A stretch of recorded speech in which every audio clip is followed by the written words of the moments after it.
Welcome back, everyone, to WCS Premier League. No, WCS Challenger. You're damn it, Todd. Like, I just can't do it. When you get next to me, I get all nervous. Getting warm inside. WCS Challenger it is for Season 3, of course, where we will determine who is going to make it into Premier League eventually. James and Litot have switched places. Johan, how are you? I'm doing good. I enjoyed this first series. Actually, my headset kind of exploded when the blink into the Widow Mine happened in the last game. But other than that, no, it was fun. It was good games. Was it because of me? Yeah. Yeah. You were like, no! Yeah, I was like, the whole chat was like, really? Rest in peace, headphone users. That was just, you know, because we watch so much StarCraft, you kind of often expect how things go, and then you kind of expect it. And then suddenly he just does that, and I was totally caught off guard. Like, there's no way I expected him to just go for that ultra YOLO blink. Either way, that was a fun first series to kick things off. The second series is going to be a really good one, and I think a very, very competitive series as well. Yeah. It's going to be between LiquidMaNa and Happy. Two guys that you're definitely no strangers of, Johan. No, they've been around for a long time, so have I, so to speak. I guess I didn't start directly when StarCraft was around, but I've played against them in tournaments, and I've seen them play in the matchup respectively. So I know kind of how they play, but at the same time, versus Terran, I feel like as Protoss these days you can definitely mix it up a little bit more, but against somebody as defensive as Happy, it's always going to be super hard. I saw a lot of people talking about how we might see some very, very long games here between these two. What do you think personally? Yeah, I kind of think so as well. I do think that Mana may try some aggressive play, but I think overall it's going to be very controlled aggression by Mana. He's not going to cut workers like we saw DMC cut workers. I think we're definitely going to see a bunch of oracles. We didn't see a single oracle in our first PvT, but I think we are going to see an oracle opening at least once, maybe twice this series. And I mean, we all know Happy, right? Happy likes to take his time. He likes to just be patient and slow. Sometimes even mix still in the Ghost as well, one of the last European resistance that believes that Ghost Viking can defeat High Templar Colossus. A lot of Terrans have given up, but he still believes. He does really well actually with them in comparison to like most other Terrans that for most of them, I think they believe, I think it was Iagus who said one time, he was like, if you have to make Ghosts against Protoss, you're probably already losing. Whereas Happy, I think if Happy starts being behind, my own experience, I think it was at Home Story Cup this one time I was playing him and I was doing pretty well on Kill and Waste. He just puts down sensor towers, turrets, bunkers, sits back, take more bases, maxes out. And considering how he's playing against Zerg right now, which is the mech style with a lot of Ravens, I wouldn't be surprised if he started falling behind even a little bit if he went into this kind of game. Yeah, I'm not surprised that a single Zerg didn't take Happy. Like, I don't think there is one Zerg right now that's like a best of 5 against Happy. That sounds like so much fun. Let's do it. Sign me up. Let's play this very important. Firecake, if you could select, man. No, I don't. Well, maybe with the old Swarm was, but not with the new one. Thought. I think he would rather skip. I think Firecake plays a ZVZ, correct, on the final day? Or does he play? Yeah, I would check. All right. There's so many matches to remember. It's always the tricky, like. I know he plays on By the final asking day. me, you don't just highlight that you don't remember. You highlight that don't remember too. I didn't know. Actually, what I was trying to do, Todd, as a friend, I was trying to make you look good. Yeah, you could just drop the knowledge bomb. You failed, and so did I. All right, we are getting ready to hop into this series. As the first map is going to be played on Coda, a very familiar map, of course, from the previous season as well. The one map that survived it from the more popular ones, so to speak. Over here on the left top side of Coda, we're looking at the Russian Terran player that wants to make it back into Premier League. Season 2 was the first time ever he wasn't part of Premier League. It is, of course, Happy.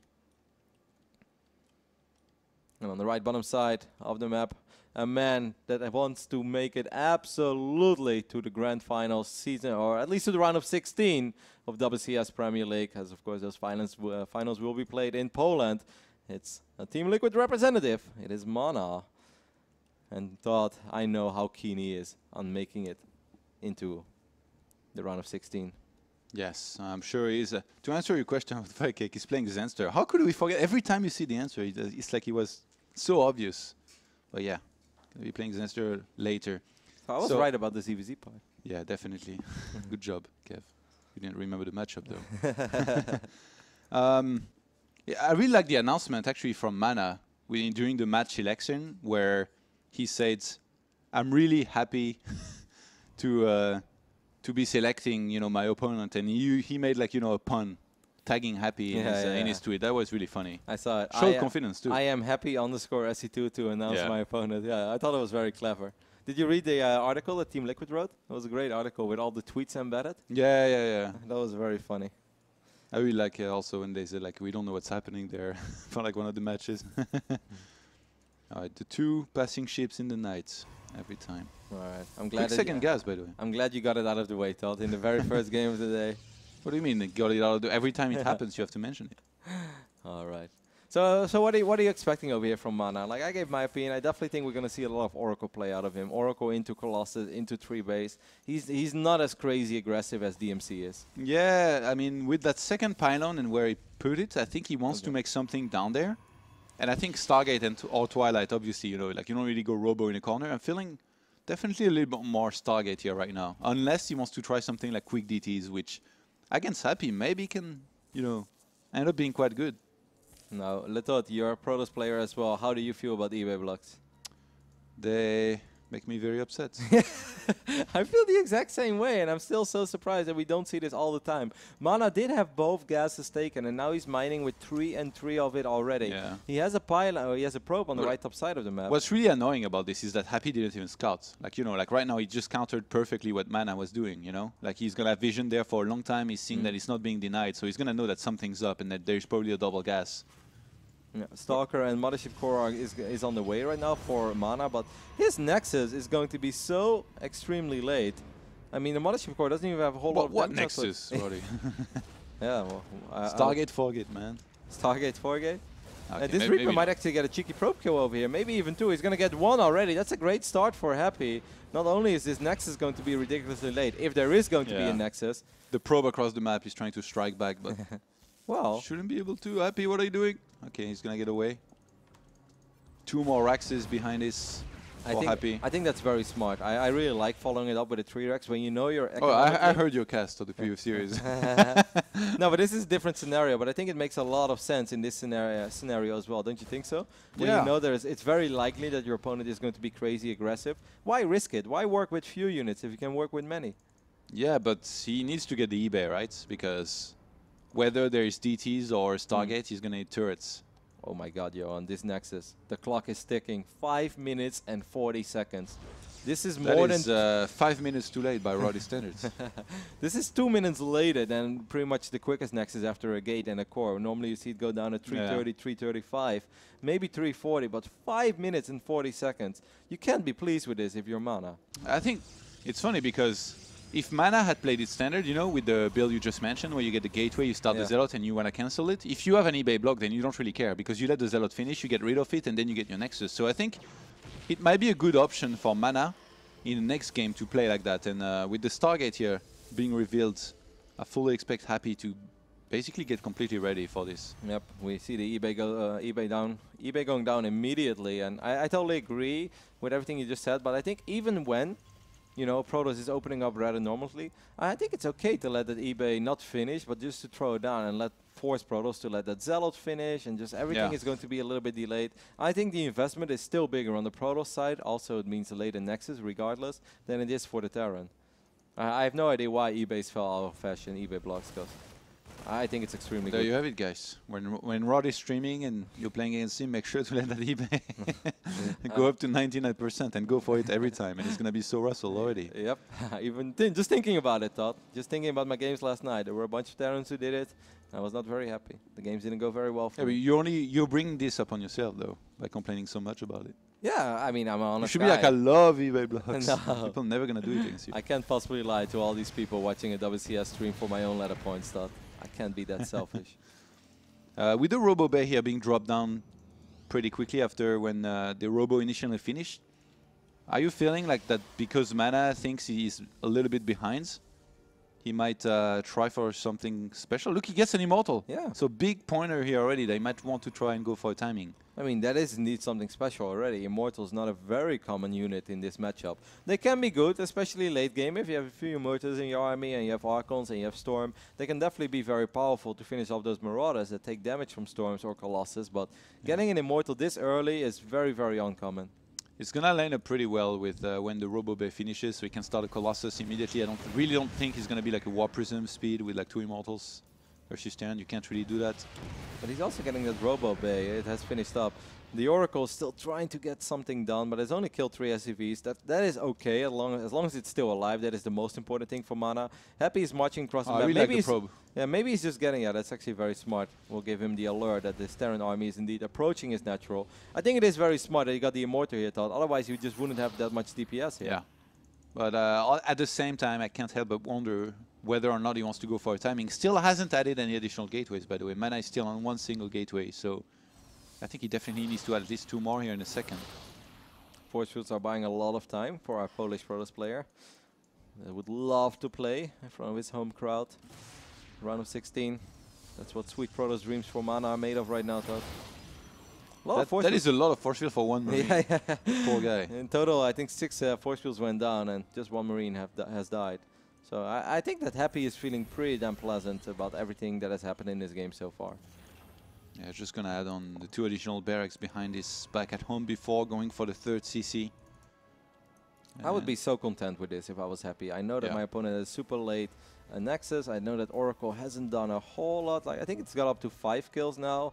So that is very well done by Mana because Happy was very well prepared all along. So the fact that he still got 5 SUV kills over time is great. But killing 5 SUVs in an 11-minute game is not the same as opening up with the Oracle and killing 5 SUVs when the Terran has 21 workers. Then it hurts their economy a lot more. Look at this. Mana wants to go for a 3rd Nexus before he adds on any more gateways. It's actually a 1-gate Robo Colossus build where he's going to add the gateways, I guess, with a big explosion here after the 3rd Nexus. How are you going to I saw Jim do this before, a long time ago in Belcher Vestige. Quick 3rd Nexus, and then behind this he dropped 5 more gates. So he was on 6 gates, and he just defended everything that was being thrown at him and was in a great position. Happy is on double starport on 2 bases, because I really think he expected Mana to go for a big 2-base Colossus push, something that's definitely within Mana's range of strategies as well that he has shown in the past. The Oracle was definitely not surprising, but I do think that Happy is going to be surprised about what you just mentioned, that Mana went up to 3 bases of 1 gateway. Yeah. I mean, Photon Overcharge is good, Todd, but is it that good? Usually not, Roddy. Wow, he's also getting a Templar Archives and 5 more gateways during all this. He's just getting everything. Does he have Thermal Lens? Yeah, he did get Thermal Lens. So he's just getting all the tech. He has 1 Forge now as well. His units are in the right position. Mana doesn't have a whole lot of units, but the units that he does have, they are in the right position. Yeah, there's going to be a drop in the main happening in a second, though, and he has 1 lone Guardian here, 1 Colossus waiting alone. I guess Photon Overcharge is going to be available as well to help with this, but he's going to need a big warp in. He finally went from 1 gates to adding on a few more, but they haven't been morphed yet. Yeah, but like you said, that Colossus and Photon Overcharge, it's actually pretty good army positioning so far. The Cybercore is going to get picked off, so that's kind of nice. That means no Stalkers for a while. That's going to make by Gateway.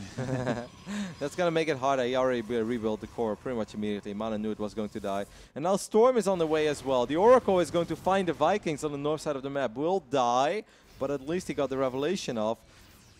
What are you doing right now if you're Happy? He's going up to 3 bases, but he's only on 45 SUVs.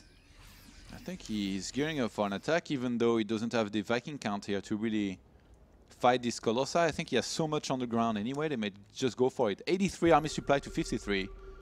It's pretty massive lead. Yeah, I kind of feel that this is the moment they just want to fight. Oh, Storm is so close. Yeah, Storm is close, but it's not ready yet. These Marines and Marauders are going to attack 1 High Templar. 2nd High Templar goes down as well. So 2 out of 3 High Templars go down immediately. 2 Colossus go down as well, Todd. Yeah, this is not the fight that you wanted to take here as Mana. He had to engage in a poor position. Happy's going to snipe a Nexus. Gonna be pretty happy about it. All the Colossi have died except just 1. Now 1 Storm is ready. The final Colossus is going to fall as well. And I don't think there is enough DPS in this Protoss army to really stand a chance against this overwhelming Bioforce of Happy in game number 1. That was so unfortunate for Mana. 10 seconds later and he has a few Storms available. Yeah. Those Vikings were actually focusing the wrong Colossus for a while. He could have killed 2 immediately, but in the end, it doesn't really matter. I just quoted Linkin Park by accident because Happy will take game number 1 on Coda. This was crazy of a timing, to be honest. Like, when you go for double starport like this, you're supposed to wait until you have, like, 11 Vikings or something before you finally attack. But Happy was like, something's up. I saw a lot of gateways in the main. I saw the army in the 3rd base. There's not that many Stalkers. There's a few Colossi. He's probably taking to Storm. I'm going to go for it. He goes for it. And as the attack started, we saw on the right-hand side the upgrade, like, about to finish. Like you said, 10 seconds later would have made a world of difference here. 3 High Templars would have had Storm, and then, I mean, we've seen what can happen there. Yeah, so then suddenly the Vikings will shoot at the Colossus, but if you drop a storm, the Bio army has to run back. The Vikings are exposed. Maybe a couple Stalkers can be wiped in. Stalkers can work on those Vikings. Colossus may survive, and we could be looking at a completely different battle, of course, also because of the damage that Storm represents. But Happy hitting pretty much the smallest possible window out there. Like, it's really hard to contribute that to... Yeah, I think he knew that Storm was going to be ready in 10 seconds. He probably thought it was going to be on the way soon. Yeah. Couldn't possibly know if it was going to be that quick. Maybe got a little bit scared when he saw those 3 High Templars. That's why he only sent like a couple units for as well. But that was just enough. He got 2 out of 3 High Templars immediately. Yeah. His timing was off, actually. He missed 1 High Templar. No, the timing was flawless, Todd. So game number 1, Kodak, goes to Happy convincingly. Second map is going to be played on Cactus Valley. Now, of course, very different. 4-player map. It's going to make it a lot harder to go for that eBay block, Todd. Unless you go for double SUV Scout. Yeah, I mean, against you, for sure I would. But yeah, no. I don't think we're going to be seeing an eBay block. Might be seeing something different out of Happy. You know, he's been known to sometimes go for command center first. This map definitely encourages that. And Mana, on the other hand, he's proven recently that he likes to play pretty aggressive, you know, with Stargates, you know, Blink and all that, but really hasn't had that much success in his last few series that I saw of him. You know, he got a little bit shut down. Like, this was I don't feel like the first game was like super one-sided, but at the same time... Yeah, it was just a rough game for Mana right off the get-go, right? Like you said, Happy didn't even go into the main base, but that eBay block was absolutely perfect. Mana didn't have a Zealot queued up, so there was no Zealot to be started. And when your Nexus goes down in net, you're at 5 minutes and 40 seconds. Yeah, after that, the game looks normal. If you just tune in, you see like, okay, Oracle opening, everything was fine, right? Like, no, this Nexus was way later than it ever should have been. And it's not only that he can only build 1 worker at a time for a longer period of time, it's also that he's building too many workers for 1 base, while normally he would already be mining of 2 bases. So his economy gets hurt twice for something like a super delayed Nexus. So it was just an awesome start for Happy. The follow-up was very smart as well. I really do think that Happy thought Mana was going to go for a big 2-base attack, and that's why he went super early double starport. And when he didn't, he's like, all right, then I'm just going to wing it from here. And he did great. Yeah, I think it can be good either way if you think about it. Like, he gets the double starports. If he gets 2 base all in, he's going to have enough Vikings. And then if Mana's the one rushing a 3rd base, he can go for a timing pre-storm and do well. So nice game plan, I guess, by Happy. Yeah, this is a really smart call, I think, by Happy. Leads 1-0 as the second map is live. It is going to be played on Cactus Valley, a very, very big best of 5 for both these players. We're just sitting here in the studio in Cologne. Everything is relaxed for us. I'm sitting next to my great friend, Johan Merlo. And these players thought there's so much on the line for them. Happy, of course, Itaran on the right top side of the map, wants to make it back into Premier League. He was part of every single season in WCS Premier League, except for the last one, Season 2. Obviously, doesn't want to be missing out on that party again. A party of WCS points, a party of glory, a party of lots of prize money as well. But for Mana, it's more than just that, as he is, of course, the Red Protoss, spawning on the right bottom side of the map. He wants to play in front of his home crowd in Poland. The moment that it was announced, he immediately said, oh God, I really want to make it to the round of 16. If I don't make it to the round of 16, I'm going to cry. That's literally what he said. Yeah, well, WCS is a pretty big tournament, man. If you lose at any stage of it, you might as well cry, because 3 seasons a year, that's, you know, quite a few months that you're going to have to wait for the next season. And I'm not surprised that we heard something like that from him. Not that I've ever cried myself. Not saying that. No? Not even when I killed your Archmage stuff? Actually, I cried one time. I will admit that, when I lost WCG finals in 2007 to Sky. No. No, now you get so emotional. And it's like, I can't cast anymore. Producer, do you have a tissue for me? I can't keep it dry over here, happens, man. It happens. Yeah, but I'm over it. Good. No, I'm not. Still, every night you wake up, that greater healing potion should not have dropped. That wasn't the tournament for sure. All right, so Mana is unfortunately scouting in the wrong direction. At first, it's going to take a while before he finds Happy. Happy could potentially go for another eBay block, because despite the fact that this is a 4-player map, he's going to find Mana immediately. But I cannot imagine a world where Mana does not start the Zealot after he has warped in his cybernetics core. Yeah, and this is no happy thoughts here from Mana, because he scouted the wrong way, and he got scouted. He just does it. Very unluckily. Like, I think this is smart. He's sending 2 probes now. You see, this is already worth it. Look at the amount of lost mining time. There are now 3 probes out on the map for this Protoss. Yeah. Man, it's really smart, because now everywhere the SUV goes. But still, though, like, I think this is great. Look at that Zealot. The Zealot is on the way. He has been chrono boosting the Nexus, so you can actually chrono boost out. As Happy is going to pause for a split second. He's just looking right now. He's like, oh, I want to appreciate that engineering bay block. No, no, no. You don't think that's it? I was I was gonna make a joke that he might ask, are you seriously attacking my eBay with 2 probes right now? Well, I it's mean, not worth it, man. Stop it. the Zealot is out, Mothership Core is on the way, but again, we just keep an eye on the clock. 3 minutes. Obviously, this is a little bit fortunate for Happy. Let's not forget that there's a Reaper running to the other side of the map as well. This Reaper could run circles soon, because Mana doesn't have money yet now for the Nexus. So look at this Reaper is going to shoot at this probe. This is so frustrating if you're Mana. Man, I can actually feel my Jimmy is getting rustled just by watching this game. Yeah. My Like Protoss Jimmys. it's pretty tough. He has to send another one, and the Reaper this time will have a harder time sniping it because there is the Mothership Core. But can still do it. Maybe double additional barracks behind this Happy. Playing it safe once again. We're going probe. I'm gonna has to be careful here. There are not too many ways for a Reaper to get in and out of the main base of Cactus Valley. But it's very funny because if you position your units here, you don't actually have vision of the corner here or this corner over here. And whenever I play on Cactus Valley, the Reaper just pops up out of the middle of nowhere. I was like, where did it come from, man? I had units that were supposed to see both sides, but actually they don't really cover it all the way. But Mana is doing a very smart job, putting the Mothership Core on patrol over here and having the Zealot over here. And of course the Nexus. Like you mentioned, Todd, the 2 Rexes, are you a fan of it on a map like Cactus Valley? I think it's a good way to follow up like this, no matter what, if you're good with this style. The probe that's not on the map here for Mana, I'm starting to wonder if you want to use that, but I guess he started the Twilight back at home, so unless he wants to proxy like a Dark Shrine or something, I don't think it's going to be used. This Reaper, there's no way out for it anymore. Stalker will get the final hit off, and it is going to... What? What, Todd? 1 HP! What do you mean? It happens in every of my games. Why are you surprised? 1 HP Reaper. All right. So now Mana is probably shaking his head a little bit. Yeah. Of course, the Reaper is not the end of the world. It's kind of already seen what it was supposed to see. But it's just frustrating because if you move out as a Protoss and suddenly a Reaper shows up, starts working at your probes, and you end up losing 1 more probe, it's just one of these things that really bothers you. Even when it's just a single probe loss, it's very bad for your mindset and your momentum going into this series. Even if you are as experienced as Mana is, it's such a big series. You can't tell me that it's not going to get to you a little bit. Yeah, definitely. And you mentioned that a lot, actually, how Mana might be getting annoyed right now by everything that's happening. You're going to lose even 1 more probe. Do you think there is any chance he really loses patience here and says, all right, enough is enough. Like you've pushed me far enough. He drops down like a few more gates and goes completely all in. 1 more. Yeah, I kind of almost feel so. Mana has lost so many workers. Well, so many workers. He's lost 3 workers, but the Nexus was later. He's lost 3 workers. His tech got revealed as well. Look at his pylon on the map. Yeah. What's happening there? Is that just a reinforcement pylon? That's always the question. It could still be that Dark Shrine that you mentioned as well, because he's getting a robotics facility. It would be a late Dark Shrine. I'm completely aware of that. But maybe. It's unlikely that it will ever get spotted over there.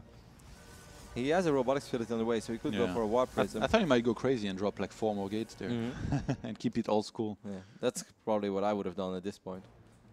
Double eBay is going down at home. There's going to be a Stargate, so the Stargate is going to be proxy. That's very interesting. Since he's going for Blink, no Terrans, they don't get turrets against Blink here. So if you can get some Oracles and fly them to the mineral lines of your opponent, you're going to be able to do well. But man, I completely missed this army here. This is really bad, Todd. Which is Stim, massive. Yeah, the combat shield is done. Stim is 10 seconds away from finishing. Mana is looking at perhaps a potential O2 deficit over here. He might clean this up, but he's going to lose so many workers. He's up 7 workers, but if I'm happy right now, it's just happy stimming. He's going to go for the Nexus instead. Yeah, well, Nexus or workers, it doesn't really matter. This is great. He could potentially get the Mothership Core as well. Photon overcharge in the main base. Will it go down? Nope. Oh, he does before. And Mana is trying to come back. His gateways and Robo here are going to get empowered. He's going to start losing so many probes. He's already so far behind his supply. His army is not even strong enough. He needs to pull the probes. Because 6 Stalkers is not strong enough to fight 3, 4, 5 Stim Marauders and a bunch of Marines. Oh my god, it's an absolute massacre. 23. Oh, I don't even want to do any commentating anymore, though. 23 probes and the Nexus just died. Happy, who bombed out of WCS last season, losing to Marine Lord in Challenger this time, comes back really strong against Mana here. Wow. Wins a very convincing map number 1 in map number 2 so far. Man, looking pretty good. Yep, and Team Liquid having such a good track record in WCS last season as well. All the Team Liquid players just performing so extremely well. This was the first of many Team Liquid players in this qualifier. Later today we will see Red as well. The upcoming days we'll see, we even see Snoot later today as well. He blinks in the main base, but he's going to end up losing a few more stock as well. Yeah, what do you do, Todd, if you're Mana right now? I know you're going to say tap out, but yeah. there you go. Sometimes you do, I just have to ask that question because I don't want to be that guy that just keeps saying that the game is kind of over. So it's like, what do you do? And then Todd like, leave. And then Mana left. I mean, losing the Nexus, losing that many workers. Oh, this is... I can almost feel the frustration for Mana. Of course, you know, we're both Protoss players as well, so we see all these small things. If you play Zerg, or even if you're Terror, you may not be aware of how annoying these small things are about engineering bay block into the Reaper sniping that probe that's supposed to drop the Nexus, into a Reaper getting away with 1 HP, into a Reaper killing 2 more workers. That's like, God, there's just so many small things that really add up, and it's very hard to keep your composure then. Well, I usually lose mine after the first probe dying, yeah, but everything, you know, that kept on snowballing definitely didn't help Mana there, and this move out in the end, very unfortunate. You know, went through the middle of the map. Happy was on the right-hand side. Maybe got lost patience really, because you're not really supposed to do this move out. I feel, unless you get more gateways, or like, where was he gonna blink really? Like, yeah, especially on Cactus Valley as well. It's such a large map that you know that could potentially be things crossing on the other side of one of these patches, because there are many ways to go via the north side. Basically there's 3, but there's one in the center and one in the right. But then there's just too many cliffs. There's too many different paths on this map that it's very risky to move out as a Protoss, especially when you don't have a whole lot of observers on the map, which he didn't. And he was investing into the Stargate, which also meant that he had even fewer units to work with. It's definitely he cancelled that in the end, right? No, I don't think he cancelled it. He just didn't make anything of it because he had no money. That's worse. Yeah, that Stargate, I mean, it was... After this start, it's really hard to pull off, and it really feels as if Mana, like, he was completely thrown off his game here by everything that was happening. Because usually, you know, you play against Jan, you kind of try and stay a step ahead in your head. So you're like, you know, playing against his opener, you're like, oh, well, he probably could have 3 barracks behind this. He's can have a lot of units, so you try to be careful. But now Mana, he wasn't really thinking anymore. He's like, I'm going to move across the map, try and be a little bit threatening, fly an Oracle in his main, kill all his SCVs. And in the end, when he saw his army in his natural, he probably had a heart attack because he already knew that he was in so much trouble. I do like that you brought it up. Like, first when he dropped the Stargate, I wanted to say I don't like it. But then when you brought it up, he's like, well, most of the time when they see Blink, they won't really throw up any turrets. And when I looked into the main base of Happy, it's like, there's indeed a lot of potential for one Oracle there. If it kills 7, 8, 9 SCVs, it's completely worth it. Unfortunately for Mana, he moved out and he missed the army marching across the map. So on this point, Mana, well, he has won a hell of a battle to face, as Happy is up 2-0 against him in this best of 5 WCS Challenger Europe. Our next map is going to be played on Iron Fortress. Not the most Protoss friendly map out there, but it's also not the absolute worst map. He had a great game in Season 2 Challenger against Hero Marine, so hopefully Mana can get some confidence out of that series when going up against this man, the Beast from the East. It is Happy that made it into so many seasons of WCS Premier League. You know why I mentioned that about the Oracle? Because I don't know if you ever watched Moro's stream, but Moro, you know, he's a guy that's very vocal about how he feels about Protoss, and he's always complaining that you cannot know what's coming. And he's like, well, I saw a Robo in his base, an Oracle flew into my middle line. I saw a Twilight in his base researching Bleak, an Oracle flew into my middle line. I saw a Stargate, and an Oracle flew into my middle line. So it's always an Oracle. Like, you need to be ready for it no matter what. The thing is, if your opponent opens Blink and you go for turret, then you spend so much money on something that's really not going to help you. So it's really hard to cover all your bases. And I think Mana was kind of counting on that. Of course, the blue Protoss on the right top side of Iron Fortress is Mana, representing Team Liquid. And I do watch Moro's stream. It's very funny. A real pro gamer. He doesn't like it when we say that because he thinks we're making fun of him. We are. No. Mr. Anderson is a great guy. Mana throws down both assimilators. You know, one more small thing about the last game that we also didn't mention. 4-player map. Mana scouts in the wrong direction. Happy scouts in the right direction immediately. It's a lot of small things, but StarCraft 2 is definitely a mentor game. There are so many pro gamers who often speak about it as well, where suddenly they start doing really well and then they just can't really explain it. Have you been practicing more? No, not really. I just feel great, you know. Somehow things are going my way. Yeah. I'm starting to feel really confident. And right now, the momentum is definitely on Happy's side. Like, it feels this series has barely started, and Happy is one map away from qualifying to Premier League and crushing Mana's dreams of making it to Poland and playing in front of that always extremely passionate Polish crowd. Because we know they are going to show up. Oh, yes. The thing about Happy is that he loves to play super standard with a lot of same openers and play sort of repetitive to some extent. So there's definitely a few ways you can exploit that. You know, back when MC was in Europe, he did some very smart stuff against Happy. Like, oh my god. Did that miss? Barely. He went like Nexus first, you know, back then a bunch of times because he knew that Happy wasn't going to be able to do much damage even with one Reaper opener. And just, not even in terms of build orders, like, if you can pick up on the fact that, you know, Happy in every single game he's been playing, you know, expand quickly, 3 barracks, late medivacs, bioaggression in the start, you can definitely adjust to that. And I don't feel like opening double gas like Mana's been doing is one of the good ways you can, you know, go about countering this.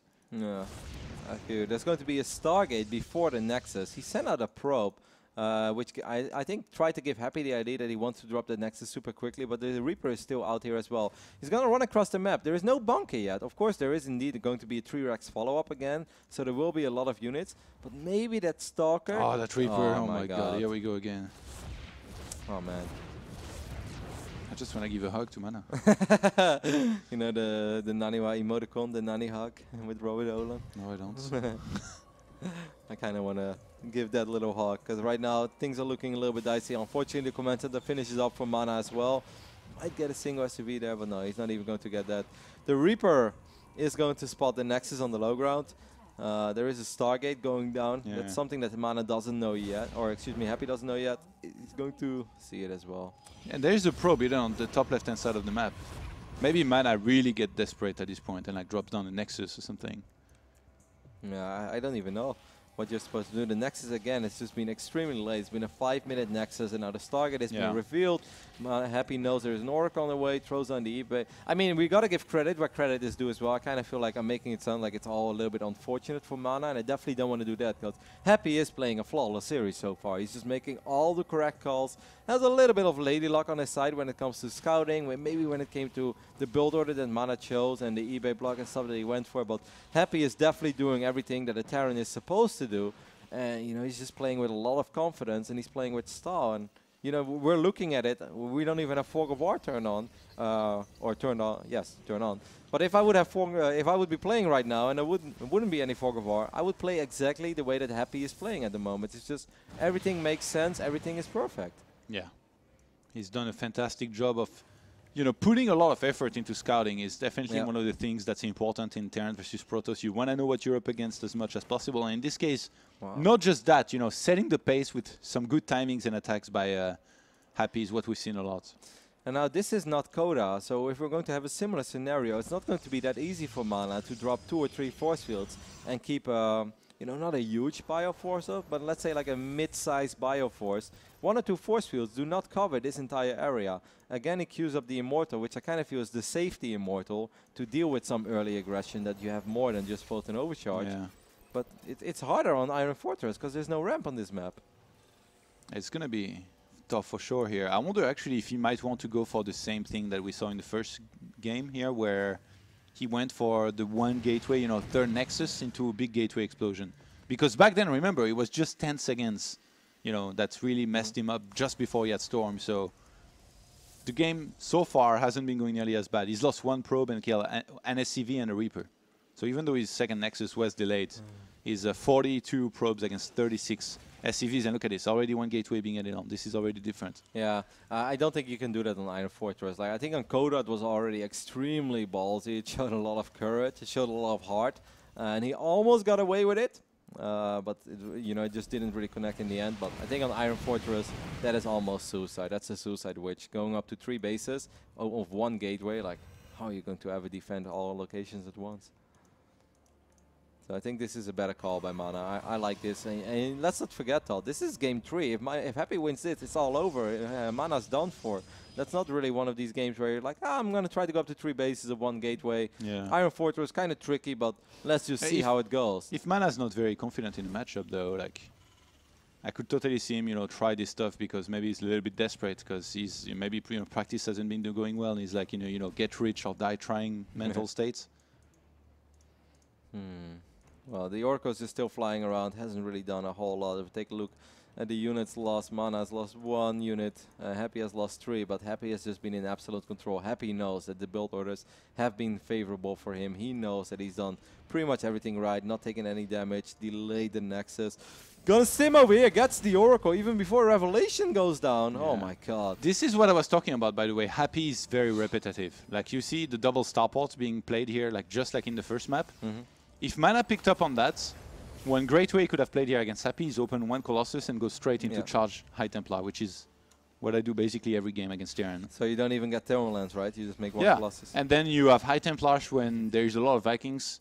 And you have a lot of charge loss on the ground, and then you still lose if you're me, because I'm terrible. But like you can pull it off a lot better. Like if the opponent's not gonna have Ghost, and you already like you can go up to say like 7 High Templars, you're gonna be able to do really well. Look at this Happy, by the way, covering the entire map with like 1 Marine on each side. You know, Happy is known to be a pretty damn fast player as well. Even in the Warcraft 3 days, we already always gave him a lot of credits for how fast he was. But did you see he had like half a second or less than that to stim and kill that Oracle immediately? But he was paying so much attention. Yeah. Like he just pressed stim as soon as he knew he was within range and just killed that Oracle. And he killed it even before Revelation went down. That's even more frustrating for Mana, because for us, this is kind of relaxing. When we see, okay, there's a Terran army in the middle of the map. If you're Mana right now, this is all that Mana sees. You have no idea. Are there Medevacs idling over here? Are there Medevacs idling over here? So it's such a good snipe by Happy. It's actually funny to see him play. Remember his keyboard? He's like really old. I hope that he has changed it by now. No, man. Never. Still the Warcraft 3 keyboard? Yeah. No. No, I think he still used the same like Microsoft really old keyboard. I'm not kidding you. Well, that's he should sell it on eBay one day. Yeah, but then he couldn't win games anymore. I know, the day that he retired. He will never retire, man. He's been around forever and he's still playing. It's a collector's item. Hey, I'd give it a cheeky bit. You know, see how the month went. I'd bid on Happy's keyboard.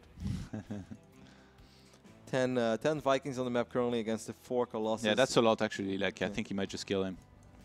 It's gonna be super hard for Mana to hold this. This time he's not going for High Templars. He's gonna have 4 Colossi, 11 Stalkers to work with. Almost no mid shield, just 3 Zealots, 2 Sentries, and 1 Immortal. And he needed to stand closer to that ramp, I kind of felt. Like, if he lets all those units go up, at least he kills the factory, so no high ground vision. That's kind of nice, but... So, Mana really needs good force field. Oh my god, Happy's going to pick up a lot of units. Does Mana spot it? I'm not sure. I don't think he saw it there, Todd. Yeah, I don't think he saw it. He has the Mothership Core in the main, ready to photon with charge. But against 4 Medivacs filled with units, I can already see a dead Nexus. Couple Zealots being wiped in. There is once again that anchor. Oh, the Vikings! Oh, he's gonna try to catch the Colossi with the Vikings by themselves, I think. Never mind, he flies back. I kept an eye on it on the minimap. Whoa. One Colossus will get so picked much up, damage. though. And I mean, all the stocks so far. Oh, he can catch them! Oh my god. This is really bad, Happy. Well, I mean, I think even if he ends up losing this, but he kills the Nexus, I think it's okay. He got the Colossus, he's getting a lot of probes. Like, yeah, all these bio units will die. Most likely the Medevacs are going to die as well. God. That was bad. Well, if he gets the Nexus, is it still bad? I don't think it's bad if he gets the Nexus, and I think he's gonna get it. Oh my god, Happy's... Yeah, oh, but the counter-attack, though, like, there has to be a counter-attack, though, right? That's a good point. It's pretty... I would. If I was Mana right now and I know I just killed four Medevacs full of bio units and I lost my turret base and I lost probes in the main, you don't want to sit back, you just want to go for it. 5 Colossi. And 14 Vikings, though. Mana also knows if he counterattacks and he doesn't win the game, he's in a lot of trouble as well. He's not going to counterattack. And look at his Ghost Academy. Oh, never mind. He's moving across the map. Not sure just yet, though. I mean, he has no reinforcing pylon nearby. Yeah, it's exactly. I was just looking for one. This is the nearest by probe. Is he bringing one more probe from the main? He needs to get a pylon. Mana, you really don't want to fight against Terran without a reinforcement. Oh, Happy's scared. He evacuates. Ghost Academy, Roddy. It's happening. The 50-minute game. I think it's a good call by Happy not to take this fight. He just needs more bio units. He has lost too many in that previous attack, so I like this call a lot by Happy. And Mana's going to be satisfied with just this, you know, dealing some economic damage, delaying Happy's mining activities for a little bit. Very tense game. Hey, the Vikings are dancing, Todd. No more flower. A delicate flower, those Vikings. Mana being on double forge, if he can complete that 2-2 before the next fight, Happy has actually kind of neglected his upgrades there. Yeah, he's only on 1-1. Does he have an armory? Yeah, he does have an armory. He has a single eBay. No, actually, no. He has he's double. eBay. I wonder if Happy wants to play aggressive there. There is Storm on the way, which this time I don't think he's aware of. And the thing is, There's a good chance this time he's going to complete on time. He has actually, oh my god, he has quite a few high Templars already, 4. Because this Protoss army is too scary to just run into. Like this early game was good for Happy, but he also knows that he lost a lot of buy units in the main base, so he has to respect the remaining Colossus Protoss units a little bit. A couple of slow sell-offs. Oh, the SCVs. Going for a very the boys. Going for a very casual. Apollo will be so proud. The boys. The Zealot's actually doing a really good job, but this is very frustrating. Happy just dropped a bunch of mules. Pretty much all the SCVs got pulled as well. This is not a small pull. This is an absolutely massive pull. Those ghosts could potentially EMP the sentries as well, but of course you rather get the high Templars because there is Storm. Scan goes down and somehow he manages to miss every single Protoss unit. That's very scary. Good. Mana's actually closing in on 2-2 right now. Photon recharge is going to be used. The Storm's going to be important. He has a few force fields to work with as well. Okay, that's a really good Storm on the Vikings at least. Look at the Vikings start. They're taking so much damage. Gosh. This should allow Colossus to survive, right? A couple snipes going down, but they morph into an Archon. 1 or 2 more Storms, maybe from the high ground. Yes, 1 from the high ground. I think this is easily good enough for Mana, right? Yeah, this hit way too late. There was so many Storms hitting the entire army of Happy. GG gets called, and this time he got shut down hard. We got a series on our hand. Such an important victory over here for Mana. Not going down 0-3, definitely not going down without a fight. And again, this was a frustrating early game for him. Things didn't really go as planned, but he kept it together, Todd. And, you know, I thought that drop from Happy, maybe it was all right, but perhaps you were right in the end that it wasn't worth it. Even though he did a lot, maybe it wasn't enough. I think he would have been okay if he just stayed home. I'm not sure why he kind of like panicked. Maybe his upgrades were like too far behind. Even evacuating, to be honest. Evacuating the third base like he did, it was a panic move. Even though Mana's army was really big, Happy had gone for double starport and he had like 11 Vikings. He should have been happy, no pun intended, that Mana was going to attack into him, if anything. Yeah, it was even 14 Vikings, I think, by that time. 5 Colossus, 14 Vikings. But I think maybe the way that Happy read it, like obviously we see everything. So we saw that Mana was indeed going up to 3 bases again, didn't have a reinforcements pilot ready yet. There is a chance that Happy thought that Mana was just going to shove all out on this attack and that Mana would try to counterattack and straight up win and then just keep pushing in with units, and eventually if Protoss runs out of steam, well then the game is over because then Terran just marches across the map. So maybe Happy misread it a little bit, expected a super all-in counter, but actually Mana was just counter, you know, do a little bit of damage and still get my next transition at home going, which was Storm. I feel like the drop could have been a brilliant move if he sent the Vikings in the ramp to snipe the Colossi because they were pretty exposed because the Stalkers blink forward because they want to make it to the main base very quickly. Yeah, the Stalkers, they have to close in on the Medivacs to try and snipe them, and the Medivacs, they were on the other side. So if the Vikings came in and even got, I think, 2 Colossi, it would have been, like, massive. Yeah. Getting that Nexus was nice, but no army of Mana died. So as Protoss, when you're getting close to maxing out, you have double Forge to upgrade, and then later on you can go into Storm. You don't really care about losing 1 single Nexus to kill 4 Medivacs, you know, worth of units. Yeah, I mean, he did get a Colossus in the main base as well with his buy units, and a couple Zealots, a Stalker or 2, and a handful of probes, let's say like 10 probes. So, you know, overall, it wasn't for nothing, but yeah, if he would have been able to get 1 or 2 more Colossus with those Vikings, because in the I think he was just worried. I think he just didn't want to lose his Vikings. He was maybe worried that the Stalkers would blink towards the Vikings, and then if you end up losing 3, 4, 5 Vikings and you don't get a Colossus, that's kind of expensive as well. I'm going to let the players know that we are ready. It's great for Mana, though. The dreams of him making it to Poland are still alive, but he has a super long road ahead of him. Still has to win 2 maps in a row against Happy, and then he would have to make it through the round of 32 as well to finally play in front of that crowd. He would love to play in front of so badly. Yeah, man, it's unlike anything else. Have you ever played in Netherlands? In front of an audience?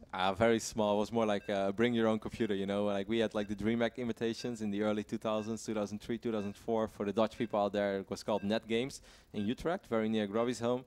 And then, you know, on the final day, there was always a little bit of a crowd.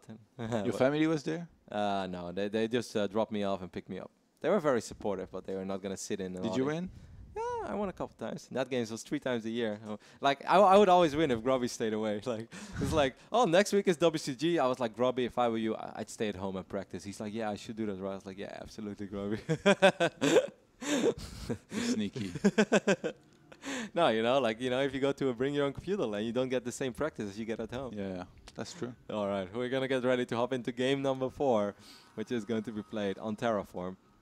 As in this very, very important best of 5 for these 2 still young players, I'd say. Over here on the right bottom side of Terraform, looked flawless in game number 1 and game number 2, and looked pretty good in game number 3 as well, but wasn't able to close it out. It is Happy, the Russian monster and WCS Premier League veteran, so to speak, as he made it into 7 out of the 8 potential seasons he could have played in, and wants to go for 8 out of 9. Over here on the left top side of the map, we're looking at the Polish Protoss representing Team Liquid. It is, of course, Mana. And a great comeback against Hero Marine in WCS Challenges Season 2. This would be an even greater comeback. This would be a comeback that you can speak of for a long, long time. Kind of like all your victories, right? You always talk about. It was too easy. I didn't really have a whole lot of victories, Todd, so let me brag a little bit about them. We can't all be Johan, the superstar Merlo, legend from Warcraft 3. Kappa. I mean, Happy, like I said, there's definitely a few trends that you can pick up from how he's been playing. What do you think would be a smart way, actually, to play against him? Like, I think opening one gas, you know, Zealot, like I said before, and make sure that you can get your Nexus down very quickly could be one of the good way. But look already, Mana, again, going for the double gas. And then I think if you drop down 2 additional gateways and you go for sentries, like you've talked about before as well, and then you let Liam attack you, you break the rocks and you trap him with force fields. Okay, maybe not that far, but... No, I think the early phase, I 100% agree with you. I would go 1 gas, queue up the Zealot. If he goes for an E-way block, I'd let the Zealot finish. And if not, I would probably go 1 gate Robo and then add 2 gates very quickly. And then you can still get that safety Immortal and then just go up to Colossus. Because that's, of course, one of the, you know, not weaknesses, so to speak, but one of the reasons why a lot of Terran players stopped going for 3RX is they just felt they couldn't do anything with it. They were just sitting there with all these bio units, and Protoss was just sitting 1 gate, robotics facility, observers, Colossus on the way. And then as a Terran, you're just like, man, I wish I would have quicker medevac so I can actually do something. And that's why the factory follow-up became so popular. But, you know, since Happy is going 3RX every single game, I would go 1 gate Robo and then just add 2 more gateways. But if you know that he likes to go double starport very quickly behind his, then what do? Because I feel like the previous game was a one-time occurrence where like Mana was able to do well somehow after defending the drop in the main. Like having that happen again, the same game plan and style of game is going to be really hard, no? No, I think what you mentioned earlier, and that is, like, I always refer to Sasa, our good old friend from Warcraft 3, and of course StarCraft 2 as well. He was one of the first Protoss players I saw using that build, where you go 1 Colossus, no thermal lens, and you just rush up to Storm. You know, for a little bit of StarCraft memory. He actually did it against Jinro at the Home Story Cup. And I never forget it, because I looked at it, I was like, man, that's so smart. Like, this Terran's making all these Vikings, and he's just going up to Storm very quickly. And I thought that was a brilliant call. So I think that something like that could indeed be very good against someone like Happy, who, like you mentioned, Todd, can be pretty repetitive. Yeah. Look at that Ninja Reaper there.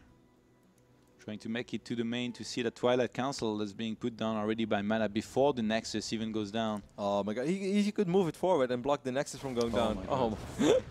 And just does this ever end? Couple seconds. 5 minutes and 16 seconds. Not as late as on the first map, which was Koda, right? Which was 5 minutes and 30 seconds, but it's still damn late. Of course, Mana is building a lot of workers during all this, but this is the thing I mentioned as well. It's just oversaturation at this point. Up to 20 workers, your mining is pretty effective, but after 20, you know, it just starts falling off at rapid speed. That's a pretty quick blink being researched there, by the way. I wonder how many gateways he's going to go for. On this map, we've seen builds with as high as, you know, sometimes 5, 6 gateways, doing really well with the blink like this. It should be a one-way trip for the Reaper. He's really trying to snipe it before he can see the Twilight Council, but I think he's going to be able to see it anyway. Didn't he see it already when he hopped into the main base? Did he? Oh, yeah. Why is he trying to go this way? I thought he went straight for the middle line.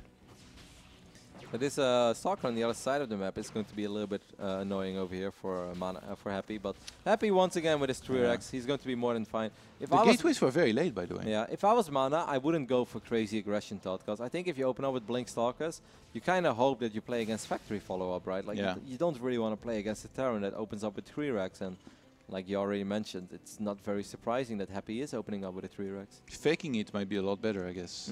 To like force some bunkers, really put the Terran in the defensive posture while you tech to Colossus, and then you can go for the third base.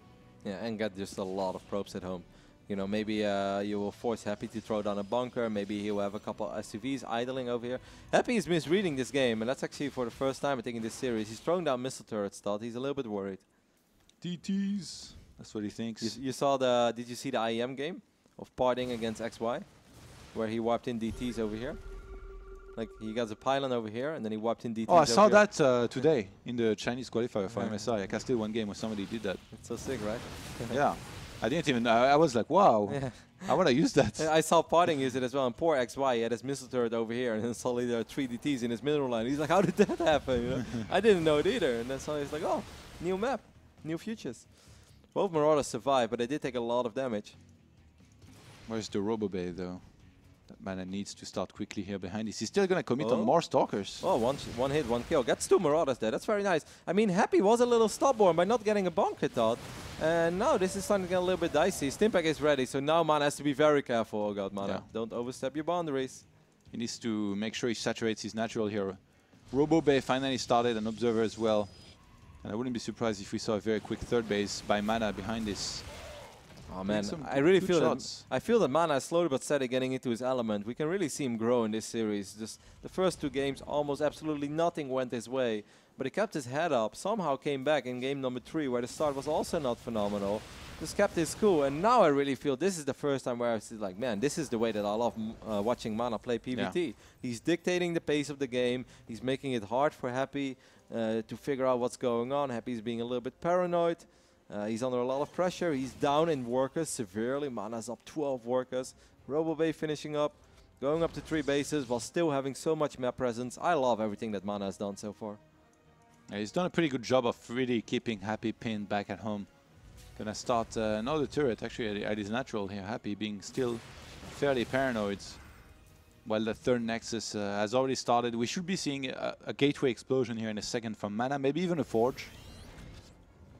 Yeah, he's probably going to just add a lot of gateways to want to make sure that, you know. I like this build from Mana, but it's really hard to pull off, I feel. You know, it's the build that Zest used for a very long time when he did very well against Tern back at the Intel Extreme Masters Toronto, actually.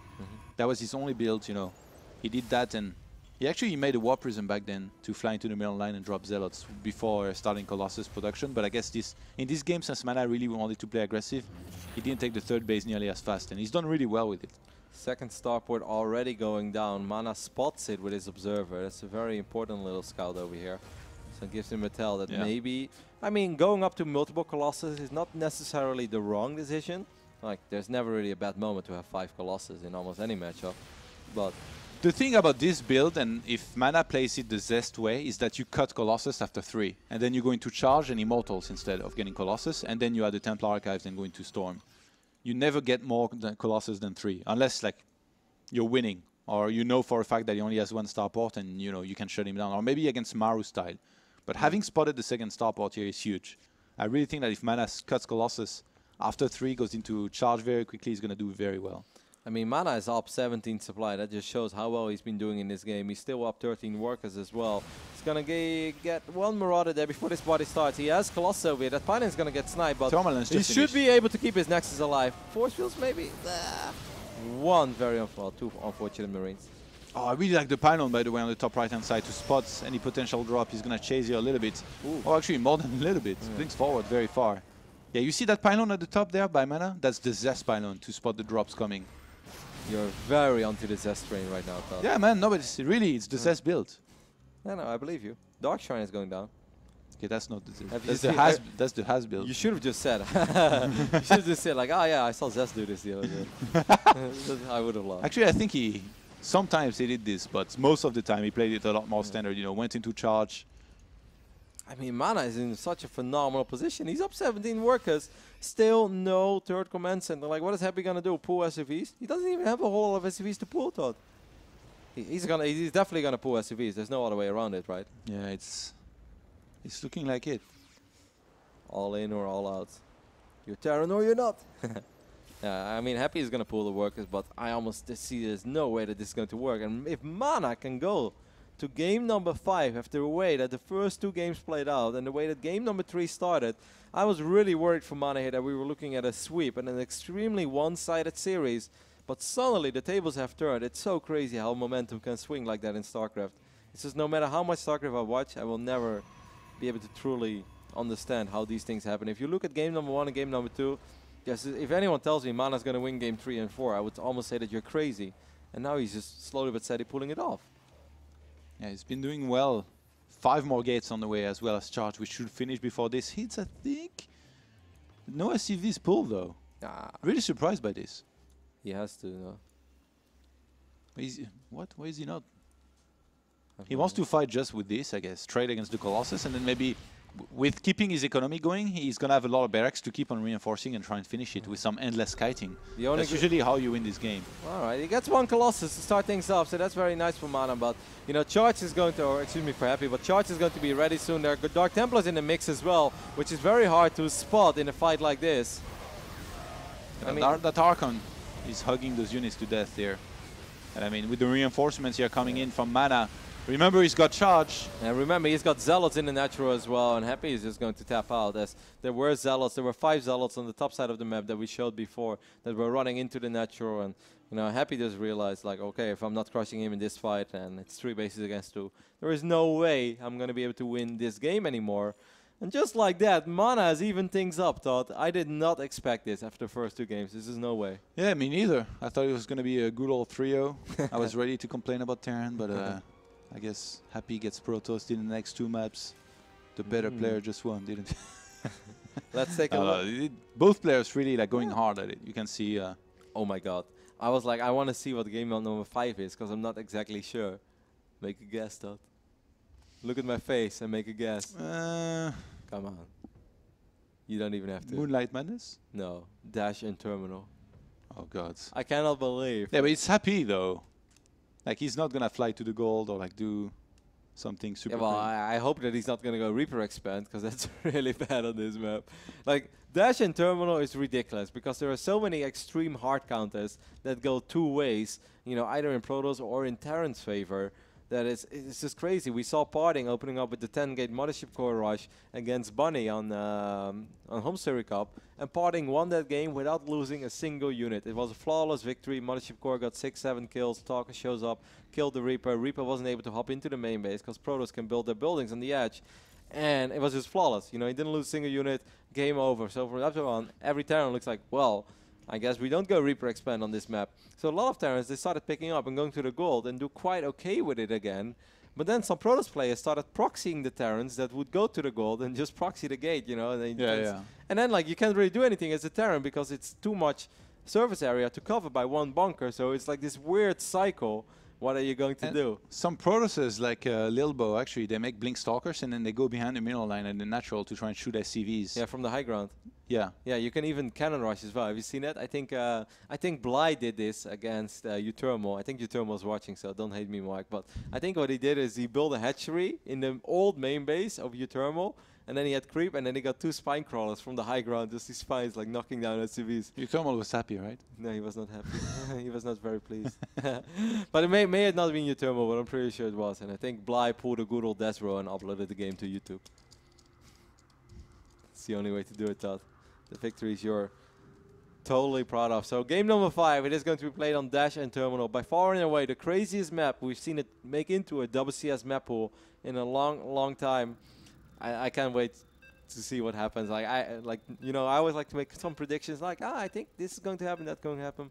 No idea. Dash Terminal, I have absolutely no idea, Todd. Does it remind you of any map? Yeah, like Habitation Station or something? Scrap Station a little bit. Okay. I mean, the way that the gold plays out. Protosses were taking the gold a lot, by the way, towards the end of like the lifeline of some of these maps. They were taking themselves a whole bunch, which we really haven't seen, I feel, on this one. But maybe it's time. A proxy's target into gold. It's hard though, because it's such a huge arc that your units have to walk, and as Protoss, you never really like want to have such a wide open space to defend. Either way, man, I'm so excited for this. I can't believe they are playing such an important series, and it's gonna close out over here on Dash and Terminal. It's a very, very big game for both these players. One from Poland, one from Russia, and they both want to make it to Poland eventually, as of course that is where the WCS Grand Finals will be happening in a month and a couple weeks. I believe it's like 20th of September or so. Either way, over here on the right side of Dash and Terminal, we're looking at the base of our Russian Terran player. It is Happy, a WCS Premier League veteran once more. Made it into 7 out of 8 seasons. Is it going to be 8 out of 9? Or is it going to be 7 out of 9? Either way, All we will remember is that he failed one time. No, that he made it this many times. Okay. Yeah, that's super impressive.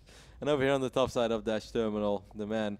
So far, he's working on a great comeback. He had a phenomenal comeback in Challenger Season 2 against Hero Marine. Was down 2-1.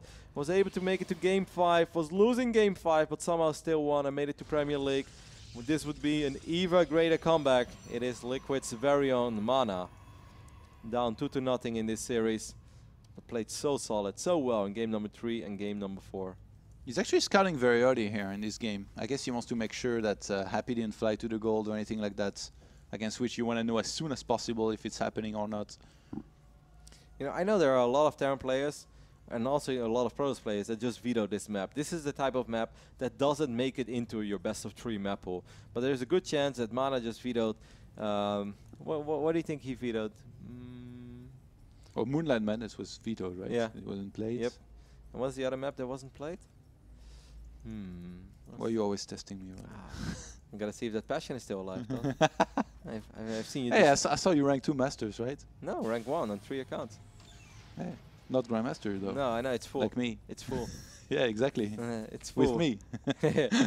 Yeah, you're one of those guys that like sneaked in the opening week and Says you! and then Oh my god. And then just keeps the bonus pool like low enough so he doesn't drop out. Dear Lord. And then there is this hard-working Protoss that I am. You got some time after the show to play, or? I will shut you down. All right, so the eBay has even finished up. Now, if people wonder why would you ever let it finish up, that's because this is a map where the rush distance by air is extremely close. So there's a big chance that Mana is just going to drop a very quick Stargate, follow this up with an Oracle. Yeah. And then finishing that eBay will at least allow Happy to drop a very quick missile turret. He may lose an engineering bay later on, but it's worth the investment. It's funny actually how it plays out. I mean, even letting the eBay finish in itself, it's so annoying for Mana. He's going to take forever to clean up. He's not even starting to work on it. Just go for the gold. Yeah. Not it, man. Well, Happy was actually worried about that thought because he had an SCV on patrol over here at the gold. Perhaps hiding it a little bit as well. Want to see what's going on. I like the gasless fast expand here by Happy. I mentioned this already at Homesteader Cup that I think this is the best opening for Terran on this map. I think taking the gold can be very good too, though. And now we do see that Stargate already being wiped in all the way in the back of the base. He's not going to have any way to know what's up, though. That's which is, for Happy here, really the hard thing to do. You know, to know what's up, so he has to get a turret no matter what. But I think as a Terran player, you shouldn't make things bigger than it is. Right now, all you need to think of is, I have a better economy than my opponent, I have 3 Rexes, and I'm going to get a missile turret in my main. So I am safe against pretty much everything. What are you going to do? I have no idea, but I know for now, my position is good. And I think it's very important to approach the matchup like that. Yeah. Too bad no one of them does it. They're all like trying to counter everything. And we have the first tech lab here being added on one of the barracks. The follow-up SCV scout wants to see if that Nexus was dropped down in natural, but gonna get shut down. That's very nice for Mana here. He's really gonna keep Happy wondering. Yep, throws on a scan. Oh, he misses the target. Yep.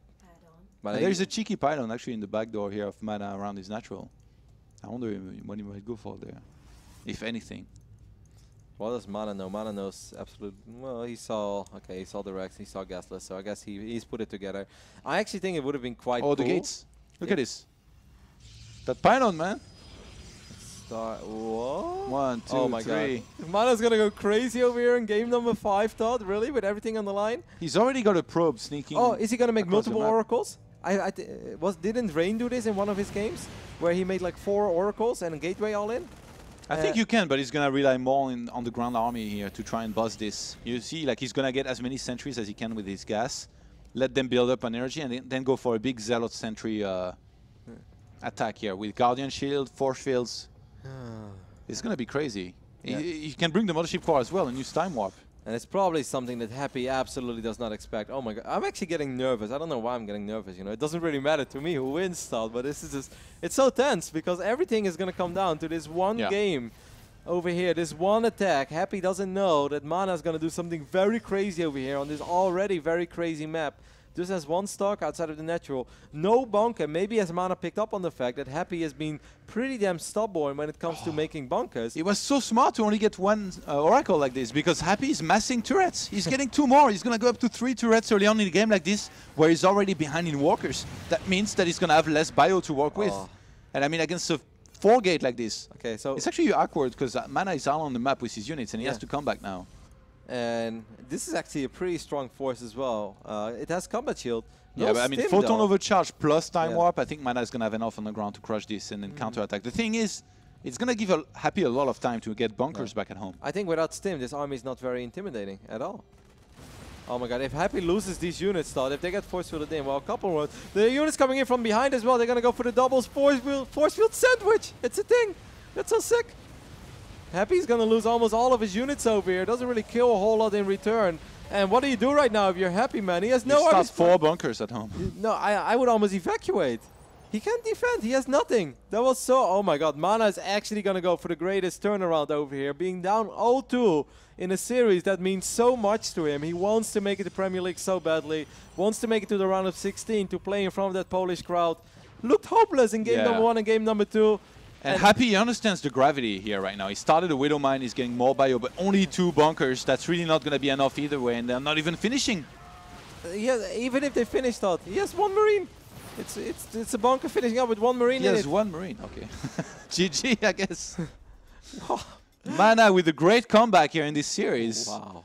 Being down 0-2, everybody was writing him off. Yeah. Not gonna lie, you, me, both. We looked at each other. I saw in your eyes. No, your it's eyes true. said Mana's done. Yeah, no, he kind of looked on, especially with the way that game number 3 opened up as well, and Iron Fortress not being a friendly map. What a remarkable comeback over here by Mana. What a moment to do it as well, you know. Often people are down 0-2 and they turn it around, but then you look at it, it's like, well, you know, that's great. You made it to the semifinals of an online tournament or something, but, you know, this is WCS Premier League. Mana just qualified for the final season against a very, very tough opponent, because once again, Happy being a WCS Premier League veteran. And I think, Todd, you really nailed it earlier when you said that Happy can become a little bit predictable and he's extremely repetitive. Mana capitalized on that, especially in the final game. He really did capitalize so much. It took him some time, though, to get into high gears. Like those first 2 games, they really weren't that convincing by Mana, I have to say. I was really worried that he was falling apart and was going to be 0-3, but in the end, able to stay calm. Even after all those probes that were dying, you kept on mentioning how frustrating it must be for him. And in the end, I guess he kept his composure really well. Yep. I'm so impressed over here with Mana, and I think he's extremely happy and extremely pleased. Like, I can't wait to see what he's going to tweet out, Todd, because it's going to be a tweet full of joy for sure. Obviously, I am at happy SC2 to advance to Premier League. Oh, no, you can't do that. You can definitely not do that one. Man, poor Happy played so good in game number 1, game number 2. But in the end, it wasn't going to be enough. The Polish Protoss, and of course Team Liquid, again Team Liquid with a great start in WCS Premier League, will advance. That's 1. I believe our next series is going to be Snoot versus Serral. Is that correct? So maybe a little bit. Yep, that is correct. Thumbs up from our producer. That's going to be a really cool Scandinavian ZVZ. Serral, definitely one of the most talented players in Europe. And of course, Snoot, one of the most established players and one of the best players in Europe for a long, long time. Lots of roaches, I think, Todd, and another Team Liquid member as well. It's going to be fun. Stay tuned. You're watching WCS Challenger Day 1.